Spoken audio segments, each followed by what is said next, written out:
satu akhlak yang luar biasa dari Nabi. Nabi itu kalau makan dia nggak pernah mencela makanan. Beda sama kita. Kita makan ke restoran, ke warung Padang, ke rumah tetangga, datang ke undangan atau ke tempat-tempat yang kita diundang jadi tamu, kita cicip. Wah, Masya Allah, lisan kita nggak berhenti gibah. Gitu. Jadi komentator handal, kalah itu MasterChef dan lain sebagainya. Ya, Masya Allah. Baru dicicip, kenapa? Ini dagingnya dikit bener rendangnya katanya. Ini pasti dia pelit nih, kelapa banyakan dan lain sebagainya. Situ mendingan makan rendang, dari tadi gue kegigitnya apa lengkoas katanya. Wah, Masya Allah, tuh kita gibahnya luar biasa. Ya, Rasul itu adabnya nggak pernah mencaci makanan. Jadi kalau kita mengaku kita umat Nabi, kita bisa ikutin dari salah satu akhlak Nabi ini adalah berhati-hati ketika makan. Jadi Nabi itu kalau makanannya enak bersyukur, alhamdulillah. Tapi kalau nggak enak Nabi cukup diam. Diam Nabi. Ini akhlak yang bisa kita ikutin. Nanti kita makan nih Bu. Nanti kita makan. Kapan, di mana tempat kita makan. Ketika nggak enak masuk ke lidah kita, cukup ditelan aja. Alhamdulillah. Kalaupun mau nyindirnya dengan kata yang baik. Dulu Aisyah radhiyallahu anha masak buat Rasul. Ini Aisyah romantisnya sama Rasul bukan main. Saya yakin ibu-ibu dengan suami juga demikian. Aisyah dipanggilnya apa sama Rasul? Ya Humairah, wahai istriku yang pipinya kemerah-merahan. Para bunda di sini pernah dipanggil gitu? Sian bener ya, Masya Allah. Ya, dipanggilnya sama Rasul, ya Humairah. Kita kadang-kadang udah pakai, ya Allah Ustazah saya udah pakai blush on menit tebel, tapi nggak dipanggil ya Humairah juga, gitu ya.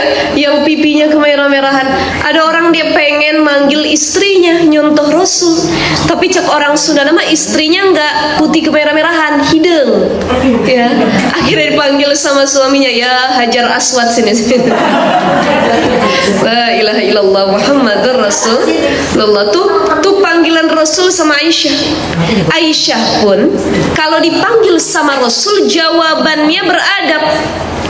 Ya Humairah, labaik ya Rasulullah, labaik ya zauji, labaik wahai suamiku. Tuh bini yang salihah kayak Aisyah begitu kalau dipanggil suami. Lah kalau kita mama, oi, ya Pak. Nah ini akhlak baginda Rasul dengan pasangannya, istrinya. Satu ketika Aisyah itu pernah masak sayur yang rasanya lumayan asin.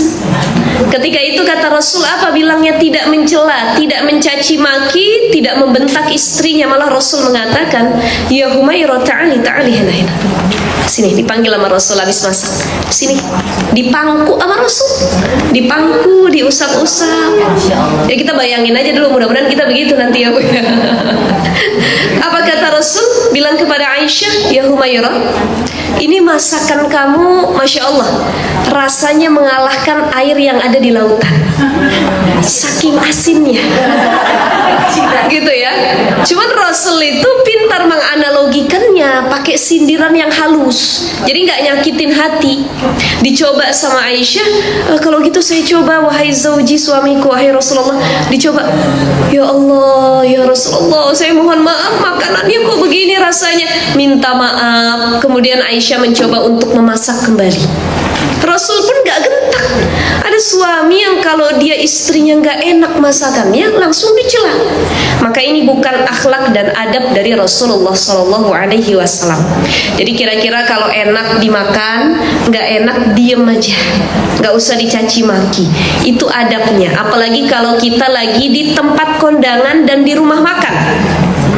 Ada model ibu-ibu yang kalau lagi dia makan di restoran, sampai si waitersnya ini pegawainya dengar, ini ayamnya keras bener katanya nih, sambalnya rasanya begini. Wah, kedengeran sama yang jualan. Hati-hati, kita harus lebih menjaga adab, menjaga lisan kita, dan menjaga suasana hati orang yang berjualan. Kalau mau komen, Kalau mau kasih masukan, langsung face to face.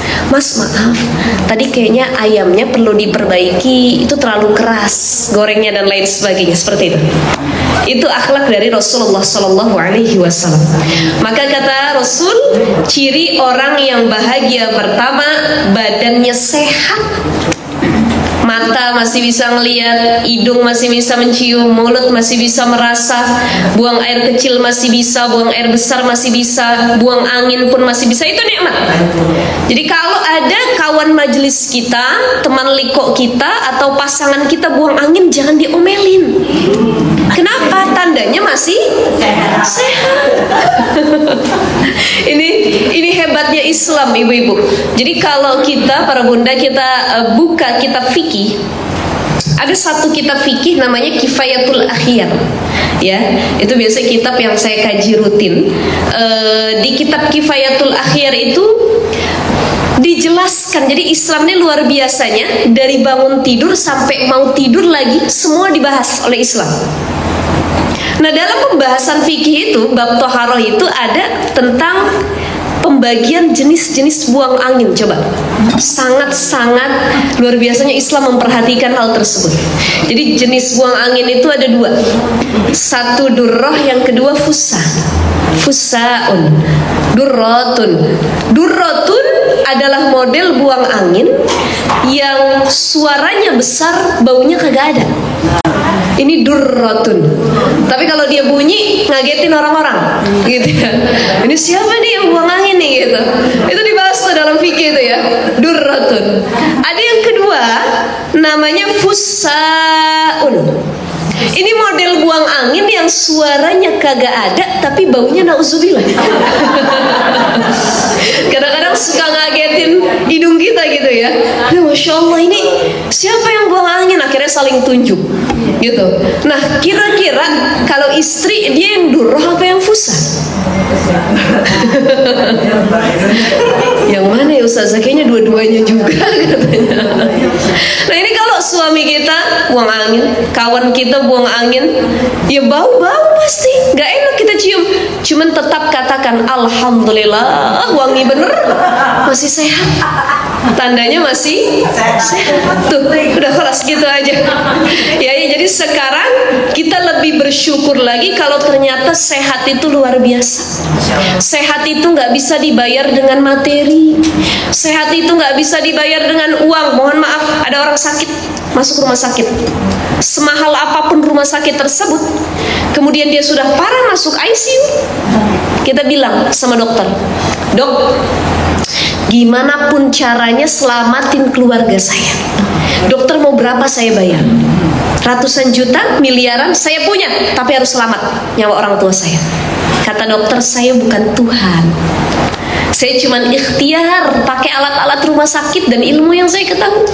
Masalah ajal, hidup mati urusan Allah. Itu banyak orang-orang kaya, orang-orang yang punya uang, kalau sakit dia sering bilang sama tenaga medis, tolong berapapun saya bayar, penting sembuhkan.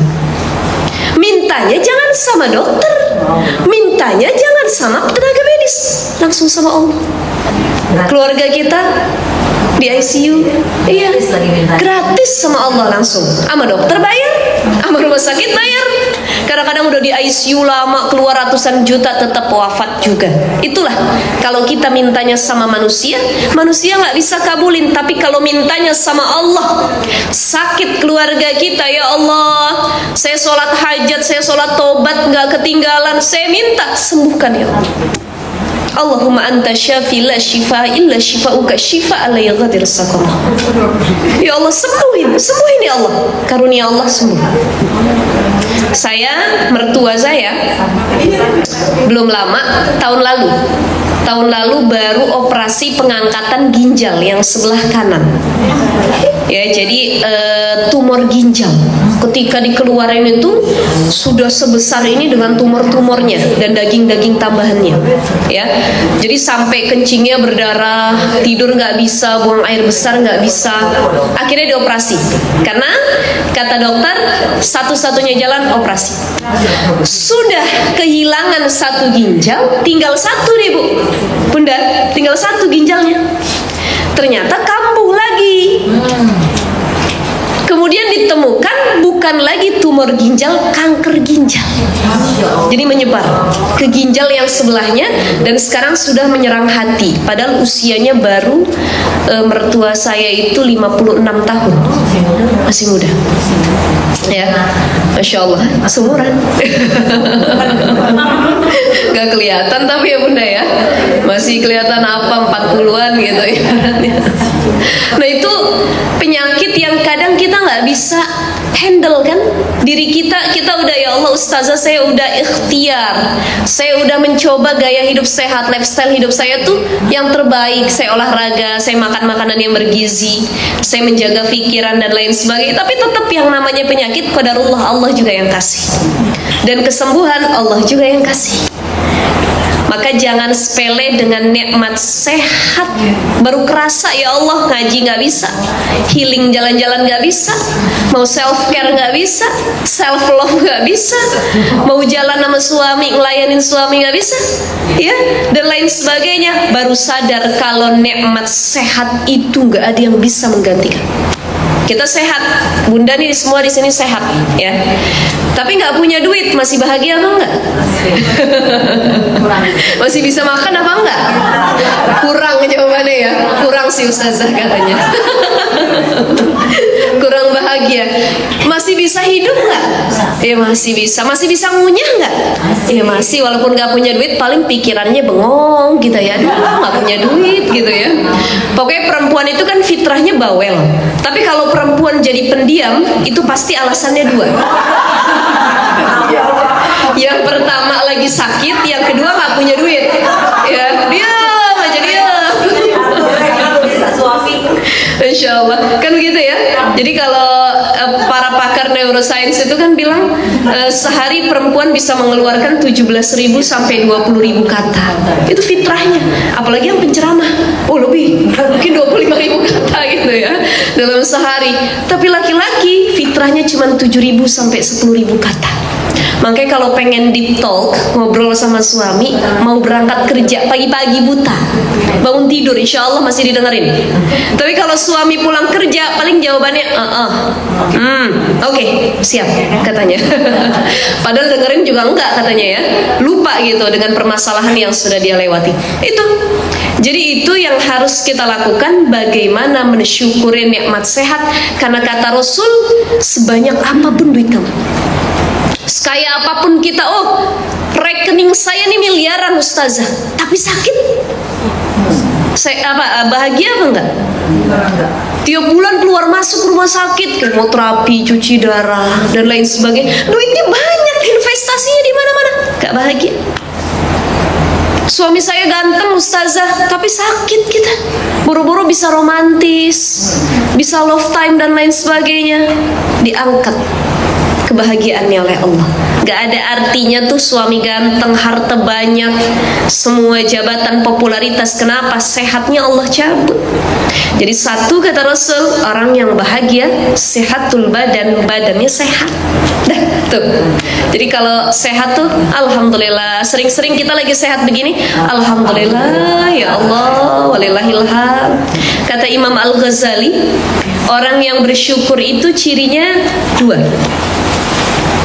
Pertama, orang bersyukur itu lisannya gemar mengucap alhamdulillah, walillahilham.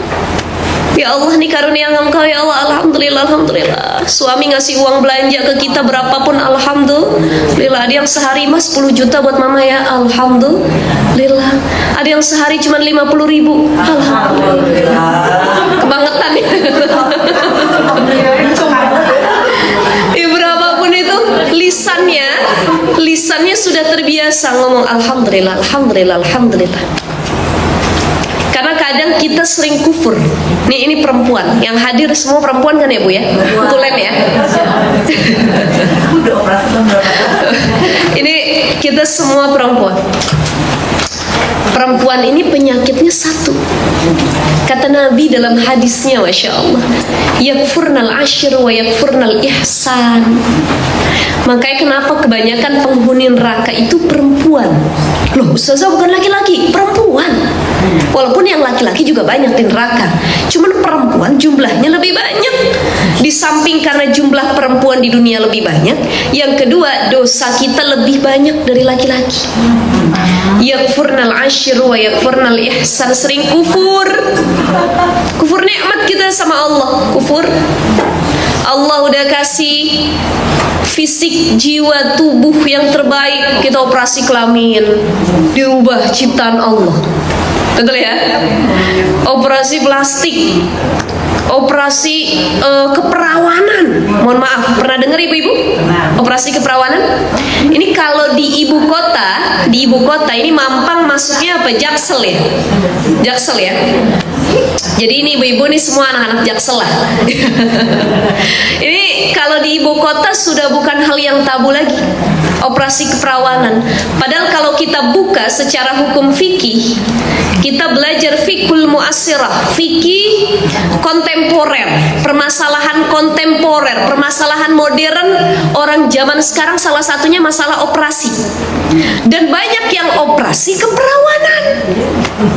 Tapi ustazah, saya disuruh suami, kata suami biar kayak perawan terus. Oh, suaminya tidak tahu agama berarti. Ya, ini terjadi di ibu kota. Public figure, artis-artis banyak ini kejadian, mohon maaf. Dan yang banyak melakukan ini adalah para perempuan-perempuan yang suka melayani di malam hari. Itu banyak kasusnya mereka yang operasi keperawanan. Padahal hukumnya dalam Islam haram.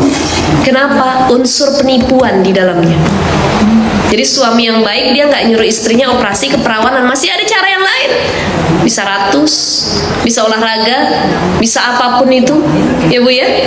Jadi ada banyak cara jalan kita menjaga kecantikan dan kebaikan tubuh kita, kurang lebih seperti itu.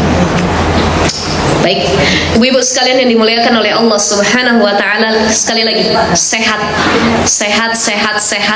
ya. Itu nikmat yang luar biasa yang enggak bisa digantikan dengan apapun. Jadi kalau ada orang udah sakit, dia bilang, saya akan bayar berapapun yang penting saya sembuh. Saya akan berikan apapun yang penting saya sembuh. Tidak ada yang bisa menyembuhkan kecuali Allah Subhanahu wa ta'ala. Itu yang pertama. Jadi kata Nabi SAW, orang yang bahagia ciri pertamanya adalah sehatul badan. Badannya sehat. Kalau badan udah sehat, pikiran sehat, hati sehat, semua sehat, enak menjalani hidup. Walaupun makan kita cuma ikan nasi sama sambel nih, dicocol doang, nikmat. Kenapa? Sehat pokoknya. Tuh, itu yang pertama. Yang kedua, ciri orang yang bahagia kata Nabi, wus'atun fi rizqihi. Rizkinya luas. Bukan maksudnya materinya paling banyak, tidak. Tapi rizki yang dia punya berkah. Emang berkah apa Ustazah? Berkah itu ziyadatul khair, bertambahnya kebaikan. Berkah itu sesuatu yang kalau kita miliki, kita tenang. Kita punya suami ganteng, kalau jalan sama suami, saya tenang, ya Allah, berkah tuh suami itu buat kita. Kita punya harta, harta itu membuat kita tenang. Tidur tenang, makan tenang, aktivitas tenang, berkah hartanya. Ada orang punya harta, kasurnya empuk, pakai AC, pakai apa lagi? Pewangi ruangan. Paling mahal lah pokoknya, model kamarnya sudah seperti hotel. Tapi tiap malam dia kalau mau tidur harus minum obat tidur. Susah, banyak pikiran. Ya. Jadi itu yang disebut tidak adanya keberkahan. Maka para bunda sekalian, kita maknai rizki. Rizki itu maknanya luas. Sekali lagi, rizki maknanya luas. Jadi rizki itu bukan cuma materi. Setiap sesuatu yang membuat hati kita tenang, itu namanya rizki dari Allah. Suami soleh rizki, anak yang solihah rizki, punya kawan-kawan yang suka ngajakin ngaji rizki apa enggak? Rizki nih ya, ini teman-teman silaturahim ngaji, sekalian arisan rizki.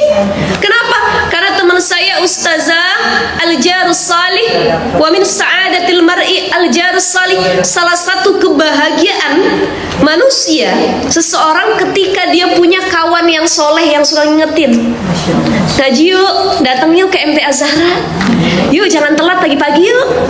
Tenang ada makanannya nanti katanya. Ya, ada yang jualan lagi. Udah gampang deh. Yuk insya Allah. Wah, ini kawan yang modelan begini, yang tiap hari ngingetin via WA, men-share kebaikan, tausiah, kalam-kalam agama. Dia share terus nih di WA tiap hari. Ini kawan yang kalau dia belum mati jangan dikubur. Susah nyarinya. Ya benar ya. Ini susah.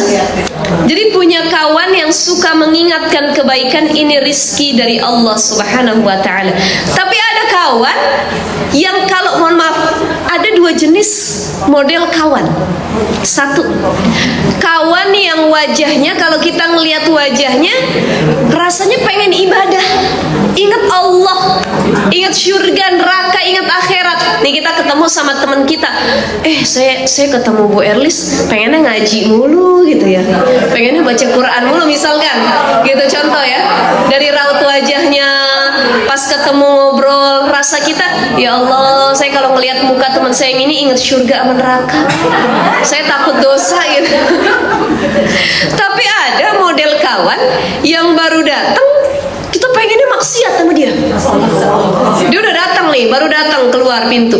Aduh, ini biang gosip baru datang nih. Waduh, nggak sabar saya dengar gosip yang terbaru gitu kan. Ada model kawan yang begitu. Jadi ada model kawan yang bahasa kitanya tambeng. Udah dinasehatin dia tetap kagak mau denger. Betul nggak? Betul ya? Dia udah dinasehatin tapi nggak mau dengar. Maka banyak yang nanya sama saya begini, Ustazah, bagaimana caranya kalau kita punya kawan ahli gibah tapi kita nggak mau jadi bagian dari mereka? Cuman nggak mau juga saya mutusin pertemanan. Apa yang harus dilakukan? Nah, kalau kawan kita sedang membentuk satu perkumpulan namanya MGF. Di sini ada MGF, Majelis Gibah Forever. Jadi di mana-mana dia gibah. Lagi ngaji dia gibah, lagi arisan dia gibah, lagi kongko dia gibah nih. Kita ketemu sama satu komunitas kawan yang memang hobi gibah. Gimana Ustazah, saya tuh kadang-kadang nggak mau dengar tapi ngomongnya di belah kuping saya, di samping saya. Ada orang yang nggak mau ikut gibah, sok-sokan menjaga diri dari gibah, tapi ketika temannya gibah gini, dia nggak mau ikut dosa, nggak mau. Cuma sebenarnya dia tahu nguping, ini hati-hati nih. Ini harus kita tajdid niat kita lagi, bagaimana cara hidup kita. Jadi agar tidak menyakiti, cukup cari alasan yang baik. Mohon maaf ya, saya duduknya pindah ke belah situ. Kenapa? Nggak apa-apa, kayaknya saya agak kegerahan belah sini, sebab yang belah sini lagi pada gibah. Kita cari-cari alasan yang baik, gitu ya. Kemudian itu adalah ad'aful iman, iman yang paling lemah. Orang yang nasehatin kawan yang lagi gibah, iman yang paling lemahnya itu pura-pura cari alasan lain. Kenapa nggak berani nasehatin? Naik lagi, iman yang lebih tinggi lagi, dia nasehatin, nggak boleh ngomongin keburukan orang lain. Kita punya aib juga. Hati-hati aib kita dibuka nanti sama orang lain tuh. Itu masih bahasanya halus. Ada lagi yang tipe lebih tinggi lagi, mana? Gibah mulu, nggak dosa apa? Udah akhirin. Sudah kita nasihati, tapi ada tadi kawan-kawan yang tambeng. Bu, jangan gibah mulu. Mbak, jangan gibah mulu. Tapi ini beneran loh gosipnya, gak main-main loh. Sini saya kasih tahu. Jadi udah dinasehatin, tetap dia memperkuat gibah tersebut, gitu. Nauzubillahi min dzalik.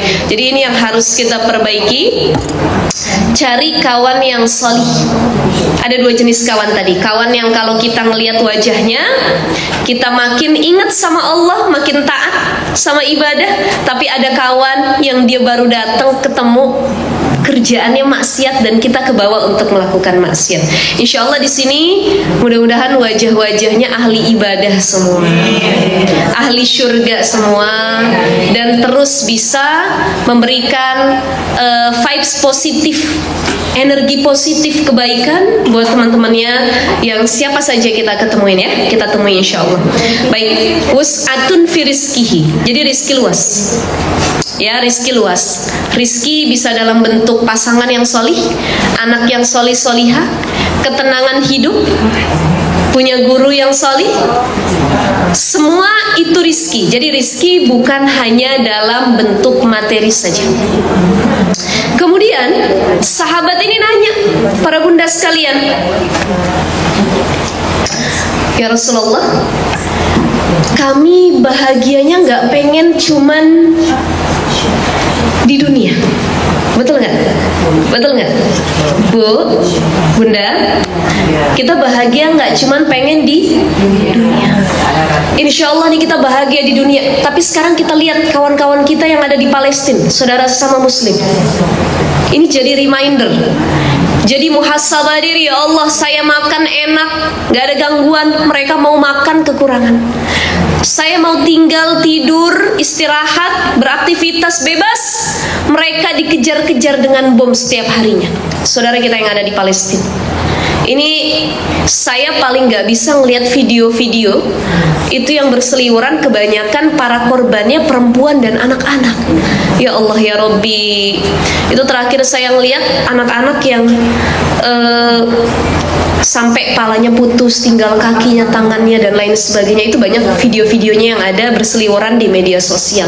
Yaitu itu jadi muhasabah diri gini, ya Allah, saya bahagia, saya hidup saya enak di Indonesia, nggak perlu berjuang. Tapi teman-teman yang di Gaza, Palestina, mereka butuh effort yang luar biasa buat meneruskan hidupnya.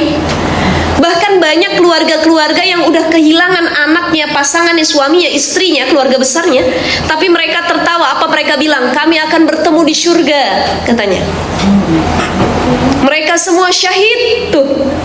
Kalau kita belum tentu bisa begitu. Kehilangan orang tercinta. Ini mereka sudah biasa. Kami syahid, kami bertemu di surga. Karena versi bahagia anak-anak Palestina itu bukan lagi di dunia. Kalau di dunia itu mereka udah terjajah dan lain sebagainya. Tapi di surga mereka udah ada jaminan surganya. Kita belum ada tiket masuk surga. Beda sama sahabat Nabi dulu. Nabi bilang gini sama sahabat-sahabatnya, wahai sahabatku, kalian semua yang duduk di majelisku, yang hadir, kalian sudah terjamin, sudah punya tiket masuk surga. Dan masuk surganya dalam keadaan berjalan, udah dijamin berjalan masuk surganya. Kita belum tahu nanti masuk surga kita apa, berjalan, merangkak, ngesot-ngesot, ya, atau didorong dan lain sebagainya, belum tahu. Kata Nabi, illa Abdurrahman bin Auf, kecuali Abdurrahman bin Auf masuk surganya bukan berjalan tapi ngerangkak, beda sama sahabat yang lain. Nangis, ya Rasulullah, kenapa kok yang lain masuk surga dalam keadaan berjalan, cuman saya yang ngerangkak, apa salah saya? Kalau kita mah ngerangkak aja udah alhamdulillah, yang penting udah dijamin masuk surga. Betul gak ibu-ibu? Betul ya, udah senang dengernya. Tidak dengan Abdurrahman bin Auf, beliau nangis. Kata Rasulullah Sallallahu Alaihi Wasallam, karena hartamu terlalu banyak dan engkau terlalu lama dihisapnya. Maka saking beratnya nenteng harta, engkau sampai ngerangkak bahwa hartamu masuk surga. Itu tetap masuk surga juga. Lalu bagaimana ya Rasulullah agar aku bisa berjalan nggak jadi merangkak? Kata Rasul, sucikanlah harta yang kamu miliki dengan banyak bersedekah dan memberi kepada orang-orang yang membutuhkan. Nih, karena kan cita-cita kita apa sih Bu sebenarnya? Hidup kaya raya, matinya masuk surga. Oh, semua kita begitu pengen ya, prinsip hidupnya, ya. Bahkan ada yang lebih mengerikan lagi prinsipnya. Muda foya-foya, tua kaya raya, matinya saya masuk surga. Loh, kata siapa masuk surga begitu? Ya, semua kita pengennya kaya raya di dunia, masuk surga di akhirat. Tapi untuk masuk surga, ingat pesan Nabi tadi, Abdurrahman bin Auf, jangan lupa sucikan harta yang kamu miliki agar surga kamu dapatkan. Maka ketika sahabat nanya, Rasul, apa ciri orang bahagia di akhirat? Saya takut cuman bahagia di dunia, harta saya banyak, saya have fun selama tinggal di dunia, tapi ketika masuk akhirat saya jadi orang yang paling banyak siksaannya. Saya nggak mau gitu, wahai Rasul. Kata Rasul, orang yang bahagia di akhirat cirinya juga dua. Satu, ridha Allah, dapat ridhonya Allah. Yang kedua, jannatullah, dapat surganya Allah. Orang kalau udah dapat dua, ridha surga, bahagia dia di akhirat. Saya mau tanya sama para bunda sekalian, kita nih nanti masuk ke surga itu karena amal apa karena rahmat Allah? Karena rahmat Allah yang buat kita mudah melewati sakaratul maut nanti. Hafalan kita, amal kita, apa rahmat Allah? Rahmat Allah yang mudah membuat kita nanti menjawab pertanyaan malaikat ketika dalam kubur. Man rabbuka, man nabiyuka, man kitabuka. Rahmat Allah atau hafalan kita? Rahmat Allah. Makanya kadang kita udah pede, saya mah hafal ustazah, talkinan nanti pas buat sakaratul maut, la ilaha illallah Muhammadur Rasulullah, asyhadu an la ilaha illallah wa asyhadu anna Muhammadan Rasulullah. Apal saya ustazah dari kecil, saya udah ngapal itu. Belum tentu pas sakaratul maut. Coba kalau kita pernah ngelihat orang lagi sakaratul maut, itu mau ngomong aja susah. Paling panjang ajarin tadi asyhadu an la ilaha illallah wa asyhadu anna Muhammadar Rasulullah. Kepanjangan ustazah. Yang kedua, la ilaha illallah Muhammadur Rasulullah. Masih panjang juga ustazah. Cukup la ilaha illallah. Susah juga ustazah. Ini mayit ngikutinnya. Cukup Allah, Allah, Allah. Talkinin. Ini orang yang lagi sakaratul maut. Karena susah lisannya menjawab, susah ngikutin. Jadi yang bikin kita lisan kita keluh atau mudah, rahmat Allah, pertolongan Allah. Itulah orang-orang yang dimudahkan matinya husnul khatimah. Salah satu ciri orang yang wafat husnul khatimah, dia wafat hari Jumat atau malam Jumat. Ibu-ibu pengen meninggal hari Jumat? Pengen. Ini hari apa?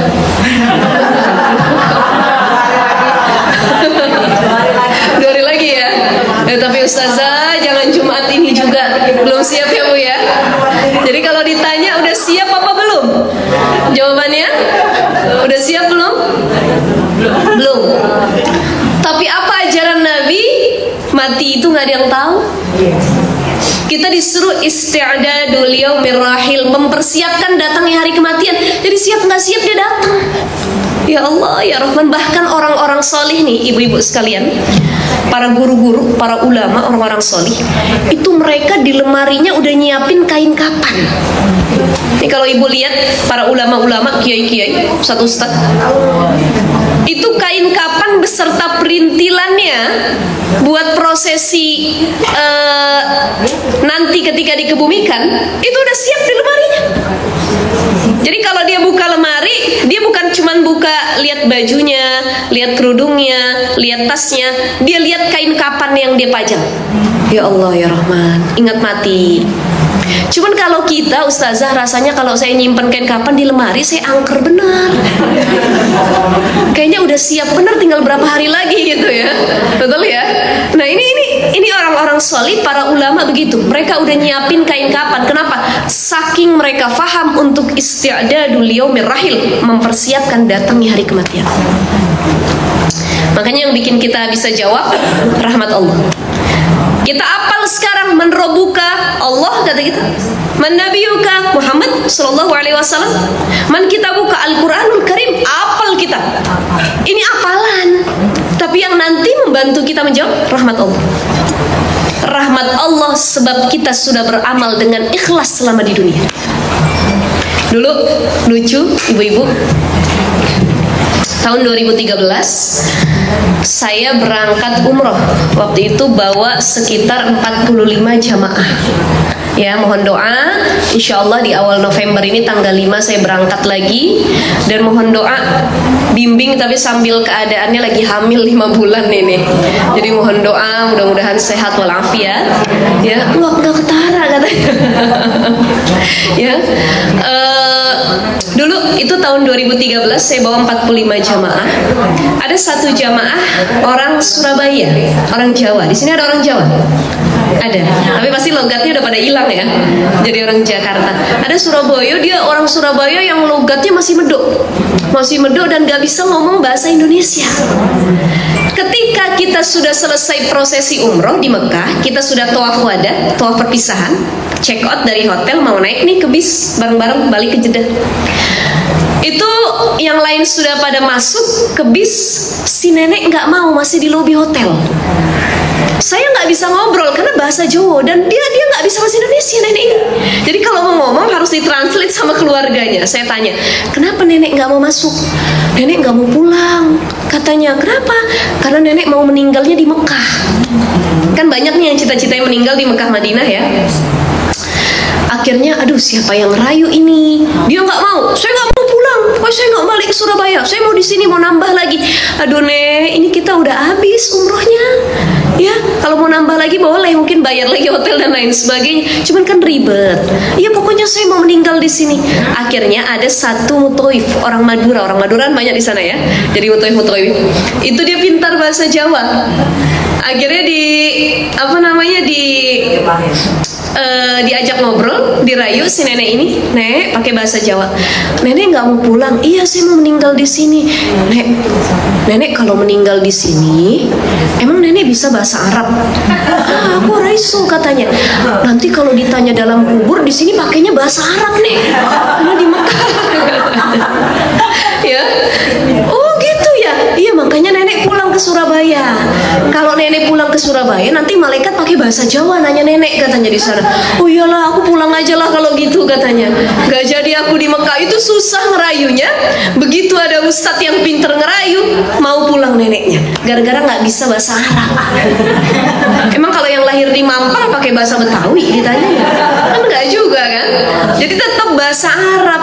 Itu bahasa Al-Quran, bahasa para penghuni surga, bahasa orang-orang solih itu bukan hafalan. Kita udah belajar bahasa Arab, ustazah saya udah kursus di mana-mana bahasa Arab. Bukan itu yang nolong kita, rahmat Allah. Amal kita nanti.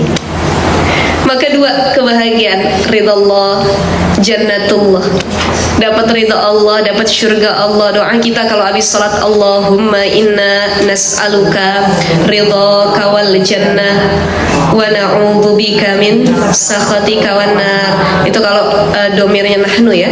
Allahumma inna nas'aluka ridhaka wal jannah wa na'udzubika min sakhatika wan nar. Kalau doanya sendiri, Allahumma inni as'aluka ridhaka wal jannah wa a'udzubika min sakhatika wan nar. Hafal atau tidak bunda? Insyaallah ya, itu suka dibaca kalau Ramadan tuh.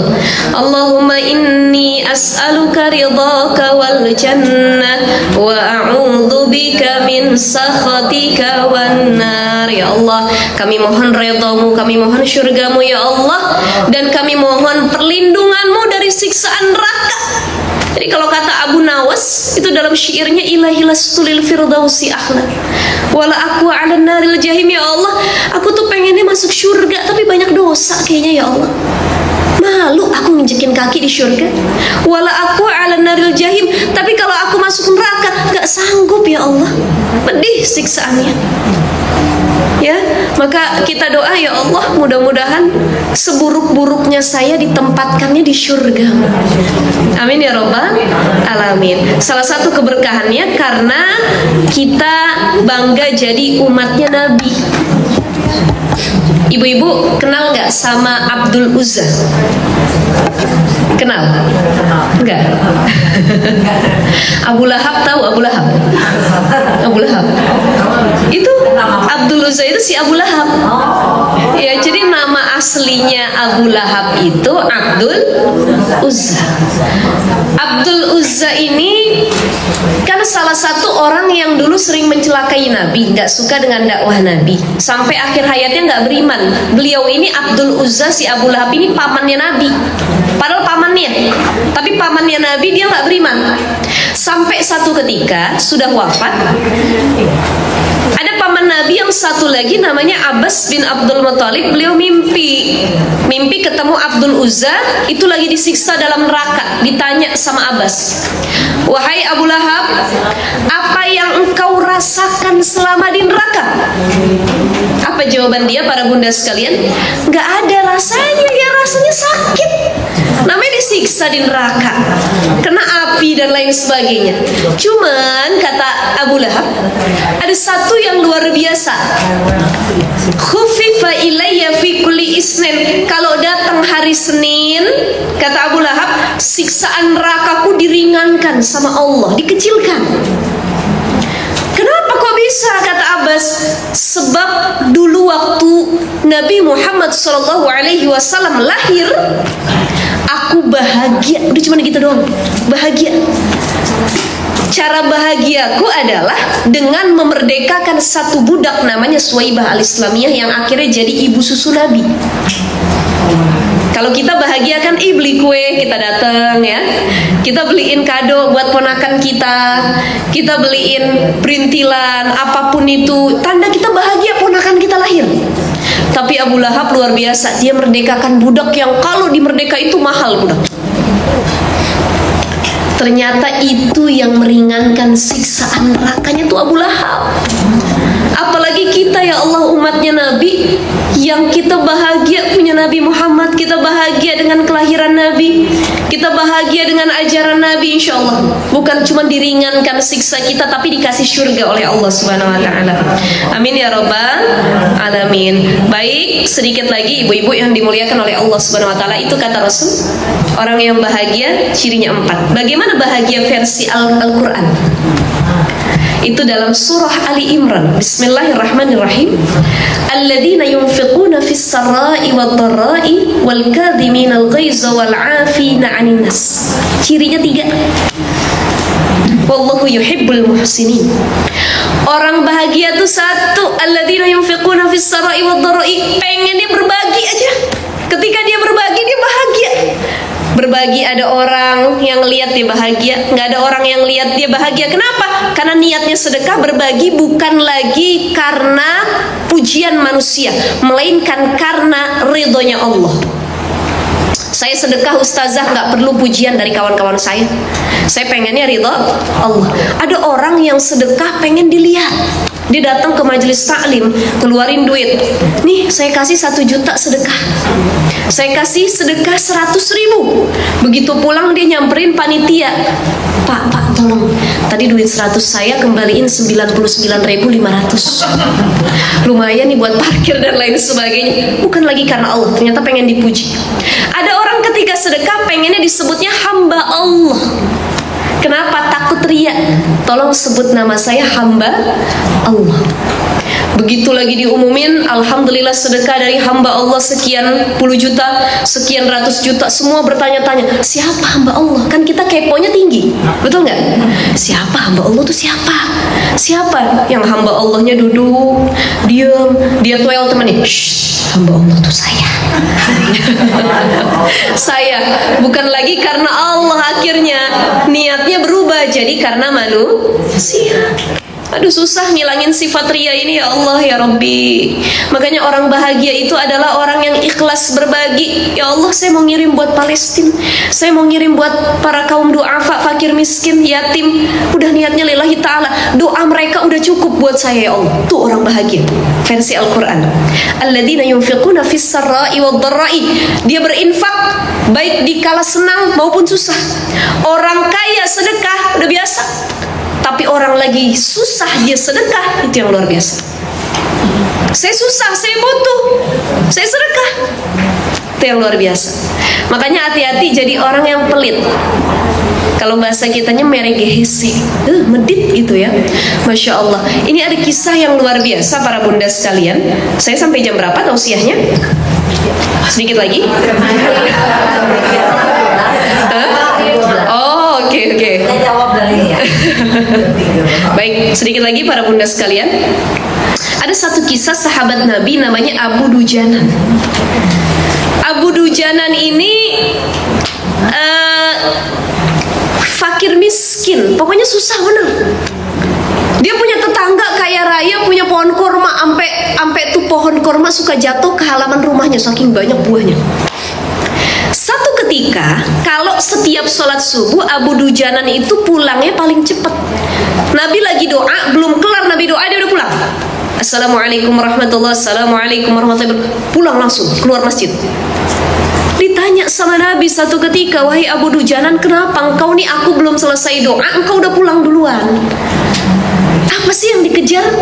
Kata Abu Dujanan bilang, ya Rasulullah sallallahu alaihi wasallam, aku tuh sama istriku pulang duluan buru-buru dari masjid. Itu karena khawatir kita terlambat, takutnya anak kita keburu bangun. Lah emang kenapa kalau anak kalian bangun? Kalau anak kami bangun, mereka itu tidur dalam keadaan lapar dan banyak kurma yang jatuh di halaman kami, padahal itu bukan punya kami, suka mereka makan, wahai Rasul.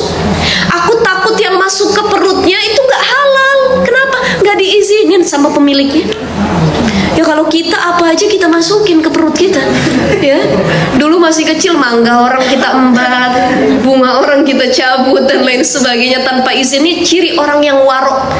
Jadi orang yang waro itu dia berhati-hati terkait apa yang masuk, rizki apa yang masuk ke perutnya, halal atau haram. Itu Masya Allah. Kemudian kata Rasulullah SAW, kenapa engkau tidak izin ke tetangga kamu kalau yang udah jatuh itu jadi buat kamu? Kan udah jatuh ke halaman kamu. Enggak ya Rasul, diambil lagi sama tetangga saya. Jadi yang udah jatuh tuh dipungutin. Kata Rasul, mari kita datang ke rumah tetangga kamu. Begitu datang ternyata tetangganya itu orang Yahudi, bukan sama-sama Muslim. Jadi kalau sama-sama Muslim dia lumayan ngikut akhlak Nabi lah, ajaran Nabi ya. Nyata Yahudi. Kata Nabi, boleh nggak kalau misalkan yang jatuh tuh nggak usah diambil, kan udah jatuh, bagi aja. Ini kan tetangga kamu fakir miskin. Oh nggak boleh, enak aja. Ini mahal, kurma terbaik, bahasa dia. Akhirnya ada sahabat Nabi yang lain, Abu Bakar datang.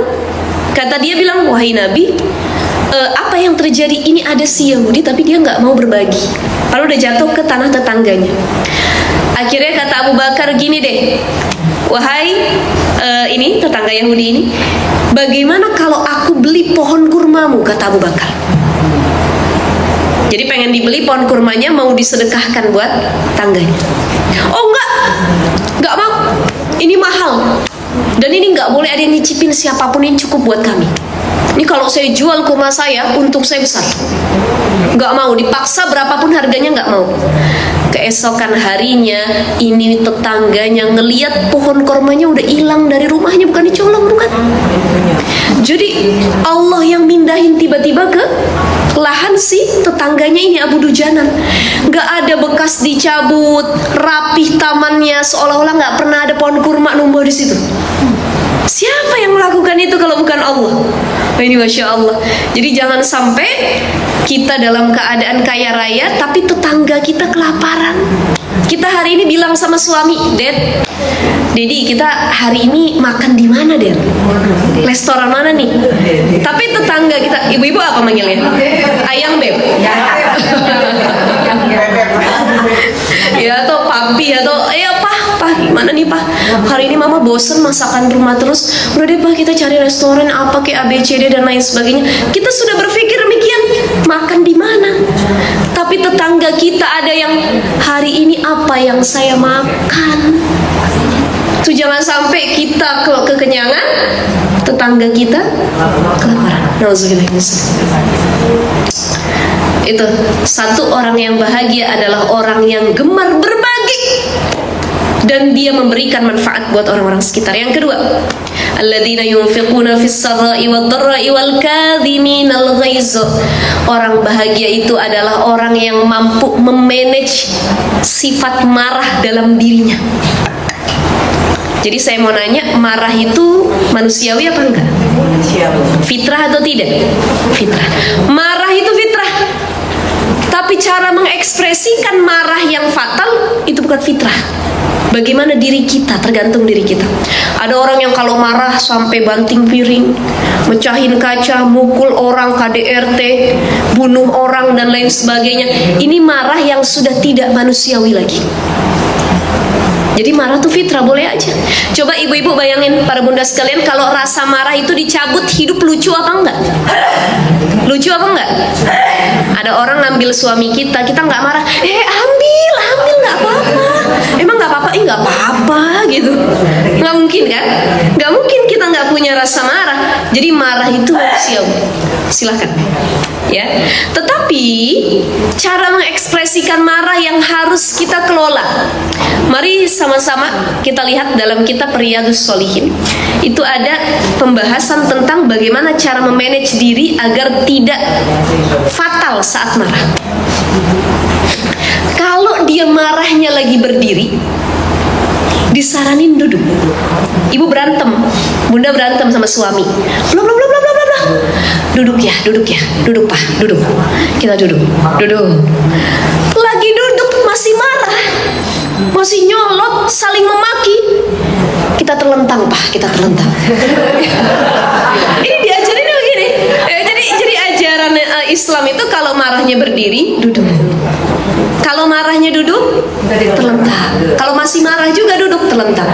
Terlentang masih marah pak. Belok kanan. Ajak mandi. Masya Allah. Boleh begitu ya. Jadi kalau masih marah juga terlentang, ambil air wudhu. Terus kemudian apa? Disiram. Ustazah suaminya ya nggak begitu juga ya. Itu wudhu bareng-bareng. Kita wudhu. Masih marah juga udah wudhu. Salat sunnah wudhu 2 rakaat. Banyakin ta'awuz billah, itu dikatakan dalam kitab Riyadhus Shalihin. Kalau kamu marah, ta'awuz billah, baca a'udzu billahi minasyaitonir rajim. Ya Allah, aku berlindung dari godaan setan. Kita lagi marah, dikomporin sama setan. Terus kata setan. Karena dikencengin ya Ustaz. Iya. Tapi kadang-kadang gini, kalau kita buat maksiat, kalau kita marahnya fatal, yang kita salahin siapa? Setan dulu ya. Kadang-kadang setan gak kerja aja kita salahin. Gara-gara setan nih gue gak sholat nih. Gara-gara setan nih gue begini nih. Padahal yang mencelakai manusia paling fatal itu bukan setan, tapi hawa nafsu. Jadi 2 yang bikin kita maksiat, berdosa: hawa nafsu, setan. Hawa nafsunya gak mau, setan godain, nafsunya kalah sama imannya, nggak jadi maksiat kita. Hawa nafsunya menggebu-gebu. Ibaratnya, ada orang zina, ini dia udah di ujung sekali, dia mau zina. Setan nggak godain, kata setan, gue nggak usah godain, liatin aja, orang udah menggebu-gebu, kata setan. Jadi itu dia maksiat. Atau kemudian hawa nafsunya menggebu-gebu, setan ngomporin, udah habis.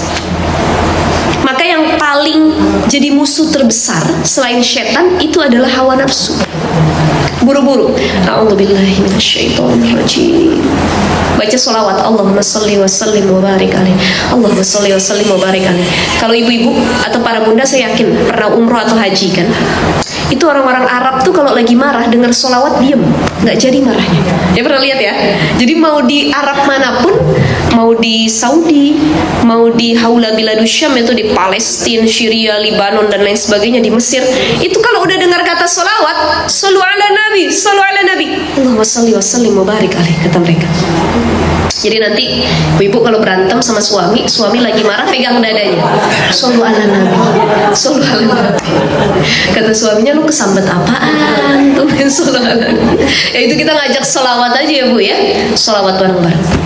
Nah ini yang kedua, orang yang bahagia adalah orang yang mampu memanage sifat marah dalam dirinya. Tenang. Jadi kalau orang jarang marah, itu biasanya awet muda, senyum kerjaannya. Karena marah ini kan bisa merontokkan beberapa urat dalam wajah kita ya. Jadi kalau orang tukang marah, tensinya tinggi, wajahnya cepet tua, omel aja kerjaannya. Tapi kalau yang rajin senyum, iya dikit-dikit senyum, ya tebar senyuman kepada kawan, pasangan, anak, insya Allah yang begini lebih awet muda. Jadi sayang kalau kita ke salon kecantikan tiap hari, tapi tiap hari ngomel juga. Wah, habis itu nggak mempan itu ya treatmentnya. Itu yang kedua. Dan yang ketiga, versi Al-Quran orang yang bahagia selain dia mampu memanage sifat marah dalam dirinya adalah wal kadhiminal ghaiza wal 'afina 'anil nas, orang yang ikhlas, lapang hatinya memaafkan kesalahan orang lain, bahagia. Kenapa kita nggak pernah bahagia? Kenapa ada PR terus dalam diri kita? Karena yang kita ingat keburukan yang orang lain lakukan sama kita. Itu nggak lupa, mau tidur ingat, mau makan ingat, tiap hari ingat, jadi pikiran sakit stroke besoknya. Kenapa? Gara-gara nginget kesalahan orang lain. Termasuk punten, mohon maaf, perempuan ini makhluk yang paling susah melupakan. Jadi kalau suami bikin kesalahan 10 tahun kemudian dia masih ingat. Betul ya? Diungkit terus, itu capek kita. Maka orang yang bahagia udah ikhlas, lupain, damai, udah deh. Jangan diungkit-ungkit. Kita nolong orang, dia kalau bukan saya yang masukin ke kantor itu, nggak mungkin dia kerja di situ. Diungkit, ya, nggak ada dia ngasih feedback sama saya, boro-boro traktir saya. Ini yang kayak gini nggak tahu terima kasih dia nih. Sakit hati kita. Kenapa? Karena ngarepin balesan. Kalau bukan karena saya, nggak bisa tuh dia jadi orang kaya kayak gitu. Nggak bisa dia begitu tuh. Kalau bukan ditolong sama saya, lupa dia sama saya, habis hati kita habis, pahala kita habis, kesehatan kita terkuras. Jadi orang bahagia, kata Al-Quran tadi, wal 'afina 'anin nas, orang yang ikhlas maafin kesalahan orang lain. Kita punya salah, orang punya salah, Allah maaf, masa kita enggak lupa, nggak bakal, perempuan nggak bisa lupa, tapi minimal maafin, ridho, udah ikhlas, ya Allah, saya yakin ada gantinya, saya yakin ada yang terbaik nanti. Jadi itu versi kebahagiaan yang insya Allah bisa kita dapatkan baik di dunia maupun di akhirat. Menurut Quran tadi 3. Yang pertama, orang yang suka berbagi, dia akan bahagia ketika dia bisa berbagi dengan sesama. Yang kedua, orang yang mampu memanage sifat marahnya. Yang ketiga adalah orang yang mampu memaafkan kesalahan orang lain kepada dirinya, dia ikhlas. Versi dari Rasulullah SAW tadi pesannya, orang bahagia itu satu, sehat badannya, barokah rizkinya selama di dunia. Di akhirat dia dapat ridha Allah, dia dapat syurganya Allah Subhanahu wa ta'ala. Baik para bunda sekalian, saya rasa karena sudah jam 11.22